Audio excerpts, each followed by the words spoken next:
Hello, good morning. So आज सकाळी सकाळी मला भेटायला आला होता पिंपल. माझ्या रात्री इथे तोंडावर मोबाईल पडला होता, त्याच्यामुळे ते तिथं पिंपल्स पण नाही म्हणू शकत, पिकलं आहे. मोबाईल जोरात माझ्या तोंडावर पडला होता, त्याच्यामुळे ते पिकलं आहे. त्याच्यानंतर आजची सुरुवात केली आहे मी कपाटातले कपडे लावून. भरपूर दिवस तसेच तहस झाले होते पूर्ण. सो ते लावून घेतले आणि नंतर मॅक्सचं स्टेलाचं लेटर ट्रे साफ केला. त्यानंतर मी लागले जेवणाला, सगळी कामं आवरून. सो दुपारच्या जेवणात होता आज मसूरची आमटी आणि कारल्याची भजी. कारली ना अशी भाजून मस्त फ्राय करून असे उभे पीस करायचे, फ्रेंच फ्राईजसारखे व्यवस्थित भाजायचे, त्याच्यामुळे कडवटपणा येत नाही. सो नंतर संध्याकाळी मी निघालेले दूध आणायला. दूध घेऊन आले आणि नंतर मी चहा ठेवायला घेतला संध्याकाळचा. संध्याकाळी थोडा चहा बनवत होती.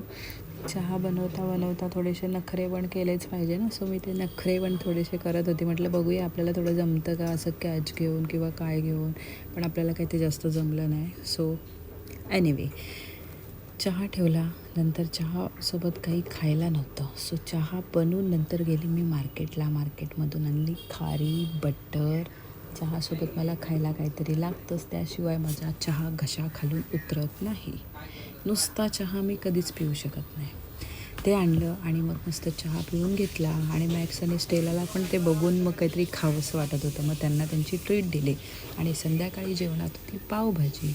सो नंतर झोप आली मला रात्री. सो असा होता माझा आजचा दिवस. Bye, good night.